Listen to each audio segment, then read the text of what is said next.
बोला पुंडलिका वरदे विठ्ठल श्री ज्ञानदेव तुकाराम संत ज्ञानेश्वर महाराज की जय.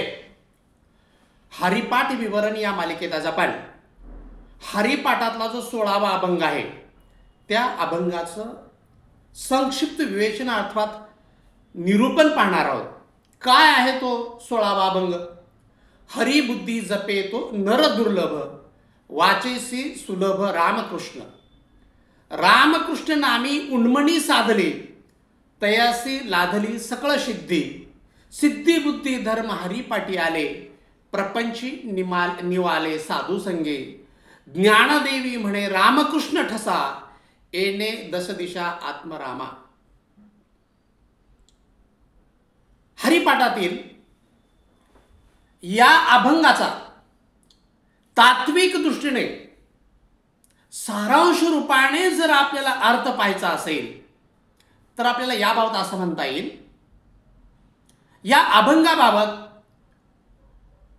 ज्ञानेश्वर महाराज असं म्हणतात, वाणीने रामकृष्ण हे नाम उच्चारण्यास अत्यंत सोपे आहे.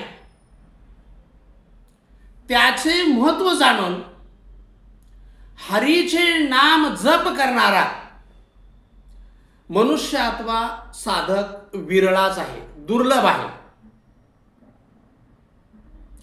नामकृष्ण हे नाम उच्चारताना ज्याला समाधी लागते त्याला सर्व सिद्धीचा लाभ होतो. जपाने तपाने प्राप्त होणारी सिद्धी बुद्धी म्हणजेच ज्ञान किंवा तत्वविचार आणि मनुष्याला आचरणीय असा धर्म या सर्वांचा विचार हरी जपातच आहे. हरिनामाने आणि साधूच्या संगतीने संसार जीवन भवतापाने मुक्त होते, भवतापातून मुक्त होते. ज्ञानेश्वर महाराज म्हणतात, माझ्या अंतकरणात रामकृष्ण नामाचा ठसाव म्हटलं आहे. त्यामुळे दस दिशा म्हणजे दाहीही दिशाला सर्वत्र मला आत्मराम दिसायला लागलेला आहे, आत्मराम दिसतो आहे. हा या अभंगाचा संक्षिप्त तात्विक दृष्टीने अर्थ झाला.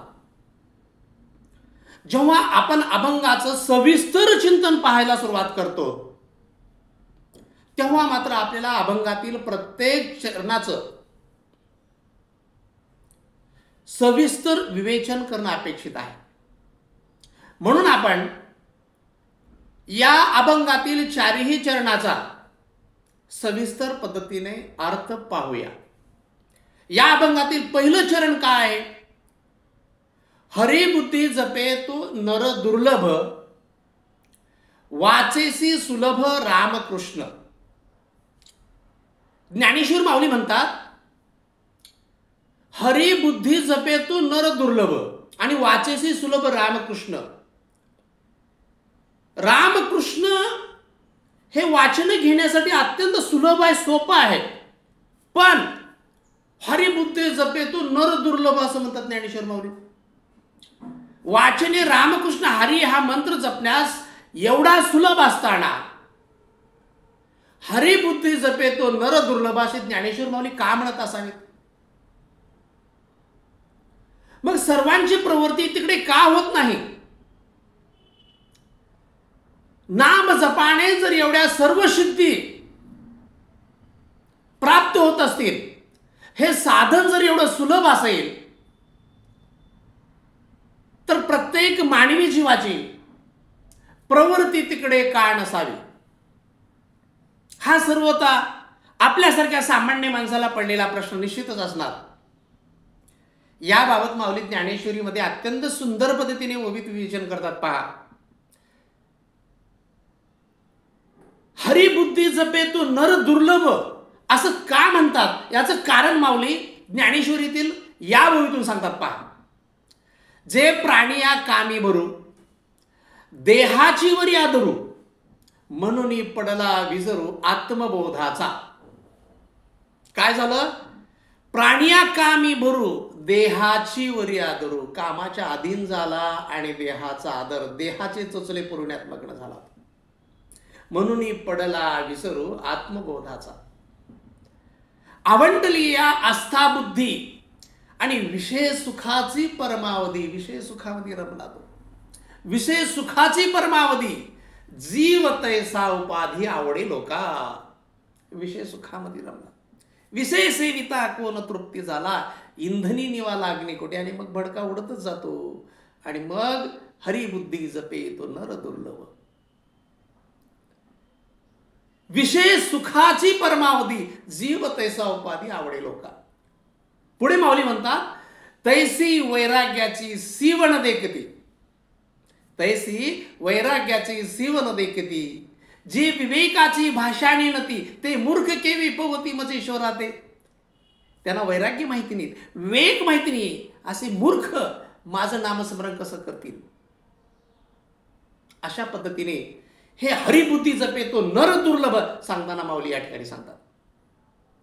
आपण पाहतो मोठमोठी व्यक्ती लौकिक दृष्टीने ज्या उच्च पदावर आहेत, उच्च शिक्षित आहेत, असे लोक देखील एवढं साधं सुलभ सोपार जे भगवंताचं नामस्मरण आहे ते करत नाहीत. याचं कारण काय? माऊलीने वरच्या वयामध्ये याचं कारण सांगितलेलं आहे. यापुढे जाऊन आपल्याला असं म्हणता येईल सर्व जीव मनुष्य जगत हे इंद्रियाच्या अधीन राहून जगत आहे. आणि इंद्रियांना काय आवडतं? तर इंद्रियांना फक्त विषय आवडतात. इंद्रियांना फक्त विषय आवडतात. विषया वाचून काही अनेक सर्वता रम्य नाही. पहा काय म्हणतात माऊली. विषया वाचून काही अनेक सर्वता रम्य नाही. ऐसा स्वभावची पाही इंद्रियाचा. इंद्रिय विषयापासून कशातच रमवत नाहीत. मुळात त्यांचा स्वभाव आहे फक्त त्यांना विषय आवडतात आणि विषयाच्या पाठीमागे इंद्रिय धावतात. आणि विषयाच्या पाठीमागे गेलं इंधनी निवाला अग्नी कोठे, अशीच अवस्था त्या जीवाची होते. हितासीचे निके. पुढे माऊली म्हणतात हितासीचे निके या इंद्रिया सदा दुःखे. जे आपल्या हिताचा जीवाच्या कल्याणाचा आहे ते इंद्रिया सदा दुःखे. मनाचा स्वभाव इंद्रियाची ओढी, पतनाची जोडी वरी हाव. तो मनाचा स्वभावच आहे. पतनाची जोडी वरी हाव. वाजत असे बोंब कुणी नाही की ते काणी. बोंब मारून जरी सांगितलं वाजत असे बोंब कुणी नाही की ते काणी. हरी हरी न म्हणता तया थोर झाली हानी. अरे तुम्ही हरी हरी रामकृष्ण हरी न म्हटल्यामुळं तुमचं खूप मोठं नुकसान झालंय. ही बोंब टाकून जरी सांगितलं तर कोणीच ऐकत नाही. एवढं साधन सोपं आहे वाचेची सुलभ रामकृष्ण, तरी पण एवढं का दुर्लभ असावं?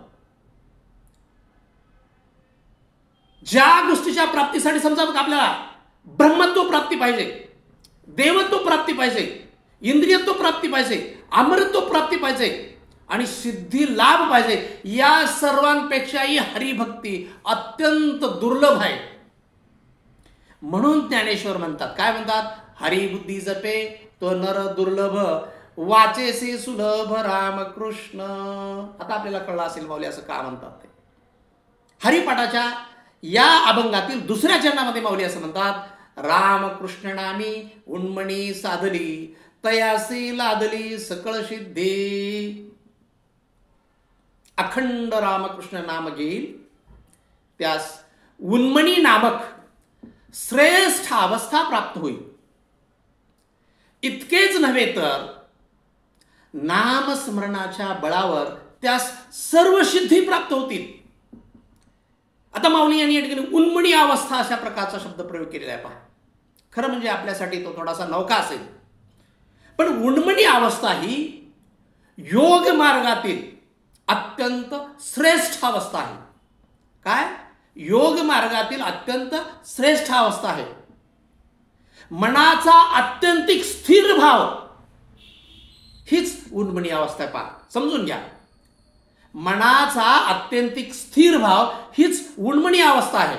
याबाबत ज्ञानेश्वरीमध्ये संत ज्ञानेश्वर महाराज म्हणतात, ज्ञानदेव दर्शन 17 विचे घेता, 17वे अध्याय, ज्ञानदेव दर्शन 17 घेता उन्मनी ठसा निवृत्ती दाता. उन्मनी ठसा निवृत्ती दाता.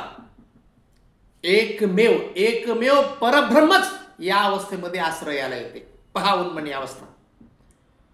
अनेक कष्टमय साधनाने एका जन्मात ही अवस्था प्राप्त होणार नाही, शक्यता नाही. ती अवस्था नामाने सकळ सिद्धीची ती अवस्था एका हरिनामाने प्राप्त होते. रामकृष्ण नामाने उन्मनी अवस्था प्राप्त होते बा.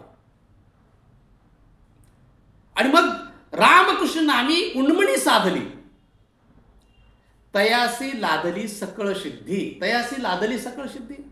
नामाने सकळ सिद्धीची प्राप्ती होते.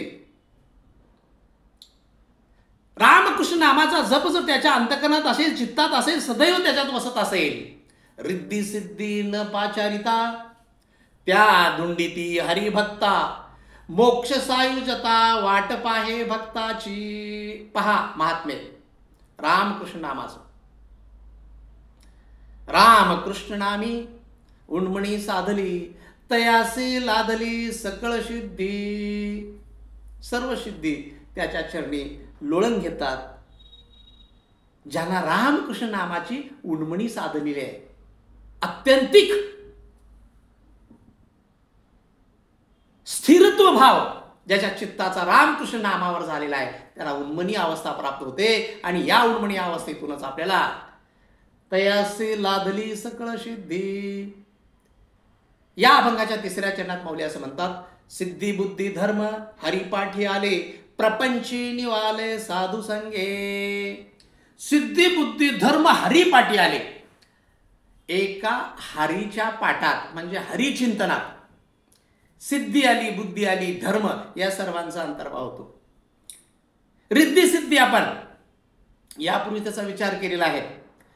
आता रिद्धी सिद्धीच्या बाबत जास्तीचा विचार करण्यात आपला वेळ न दळवता आपण जर माऊलीने रिद्धी सिद्धी धर्म हरिपाठी आले, आता धर्म म्हणजे काय आणि त्याचा हरिपाठात कसा अंतर्भाव झालेला यावर थोडंसं विस्तारित चिंतन करूया. धर्म, विहित कर्माचरण म्हणजेच धर्म. विहित कर्माचरण म्हणजेच धर्म. ज्ञानेश्वर माऊलींनी ज्ञानेश्वरीच्या बहुधा 2ऱ्या अध्यायामध्ये याबाबत अत्यंत सुंदर पद्धतीने सांगितलेलं आहे. पहा, जेव्हा जीव जन्माला येतो तेव्हा त्या निर्मात्याकडे अर्थात त्या ब्रह्मदेवाकडे जाऊन विचारतो, देवा तुम्ही आम्हाला तर जन्माला पाठवताय, मग आम्हाला तरुणोपाय काय, आम्हाला काय तरुण जाण्याचे साधन काय आहे, आमचा तारक कोण आहे, आमचा उद्धारक कोण आहे.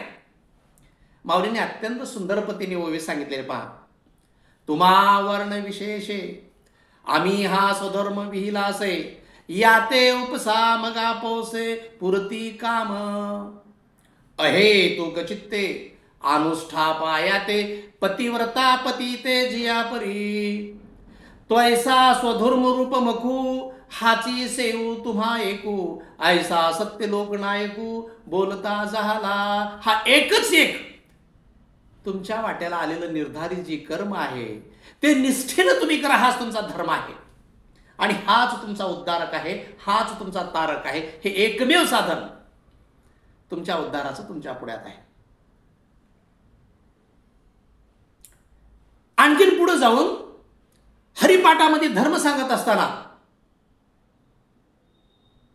माऊली असं म्हणतात, अहर्निशी नाम जपा श्रीरामाचे, जे सकळ धर्माचे मुकुटमणी. हरिनाम भक्ती उत्पन्न होणे हाच मनुष्य जन्माचा सर्वात श्रेष्ठ धर्म आहे.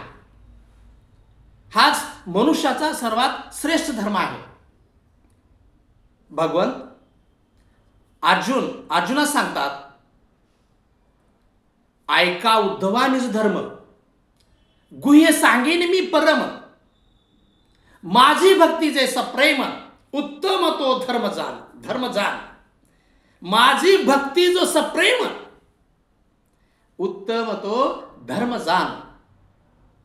परत एक बार सांगतात, मुख्य धर्म देव चित्ती, आदि अवसानी अंती. आदि अवसानी आणि अंती. मुख्य देव हा धर्मचिंते आहे सर्वत्र.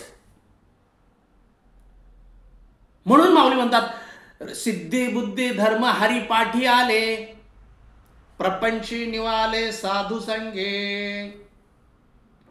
प्रपंची निवाले साधू संगे. संसारात सापडून त्रिविध तापाने तप्त झालेला जीव साधूच्या संगतीने हरिनाम चिंतनाद्वारे तापत्रयातून मुक्त होतो, त्रिविध तापातून मुक्त होतो. एवढं संत संगतीचं महात्म्य आहे. संताचा महिमा तो बहुदुर्गम. संत संगतीचं महात्म्य काय वर्णन करावं. तुकोबारायांनी माऊलीने अत्यंत सुंदर पद्धतीने ओव्यातून आणि अभंगातून संताची संगती महात्म्य वर्णन केले. पा संत दर्शन्या लाभ पद्मनाभ जोडला, तुम्ही संत माय बाप कृपावंत. संत दर्शने आणि मग प्रपंची निवाले साधू संगे. जेव्हा अशा संतांशी आपल्याला संग होते, म्हणजेच आपल्याला त्यांच्या संगतीत येता येतं, तेव्हा संसाराचे त्रिविध ताप जातात. संसार हा निवतो, शांत होतो, तापहीन होतो. कुणाच्या संगे? साधू संताच्या संगे. म्हणून माऊली म्हणतात सिद्धी बुद्धी धर्म हरिपाठी आले, प्रपंची निवाले साधू संगे. आणि शेवटच्या चरणामध्ये माऊली असं म्हणतात, ज्ञानदेवी म्हणे रामकृष्ण ठसा, येणे दश दिशा आत्मरामा. काय म्हणतात माऊली? ज्ञानदेवी म्हणे रामकृष्ण ठसा, येणे दश दिशा आत्मरामा. ज्ञानेश्वर महाराज म्हणतात, अखंड नामस्मरणाने माझ्या अंतकरणावर रामकृष्ण स्वरूपाचा ठसा उमटलेला आहे. त्यामुळे दश दिशा म्हणजे सर्व दिशाला, सर्वत्र मला आत्मरामच दिसतो, हरीच दिसतो. हरी भरला घनदाट. मनुष्याच्या चित्तात पूर्णपणे जे विषय बिंबतात तेच त्याला सर्वत्र दिसते. मणी वसे त्याची दिसे, आपण सहज म्हणून जातो. संपूर्ण चित्त हरिमय बनल्यास त्या सर्वत्र हरीच दिसत असतो. संत तुकाराम महाराज मध्ये याबाबत म्हणतात, पहा, जेथे देखे तुझीच पाऊले, विश्व अवघे कोंदाटले, रूपवरण नाम अवघा मेघश्याम, वेगळे ते काय उरले, येणे दश दिशा आत्मरामा. सर्वत्र आत्मराम. अशा पद्धतीने हा जो अभंग आहे हा 4 चरणाचा अभंग आहे. आपण परत एक बार 4 चरणाचा हा अभंग म्हणूया, पाहूया आणि मग आपली सेवा आपण इथे थांबूया. काय आहे अभंग? हरिबुद्धी जपे तो नर दुर्लभ, वासेची सुलभ रामकृष्ण. रामकृष्ण नामी उन्मेनी साधली, तयासी लादली सकळ सिद्धी. सिद्धी बुद्धी धर्म हरिपाठी आले, प्रपंची निवाले साधू संगे. ज्ञानदेवी म्हणे रामकृष्ण ठसा, येणे दश दिशा आत्मरामा. रामकृष्ण हरी पांडुरंग हरी, रामकृष्ण हरी पांडुरंग हरी, पांडुरंग हरी रामकृष्ण हरी पांडुरंग हरी.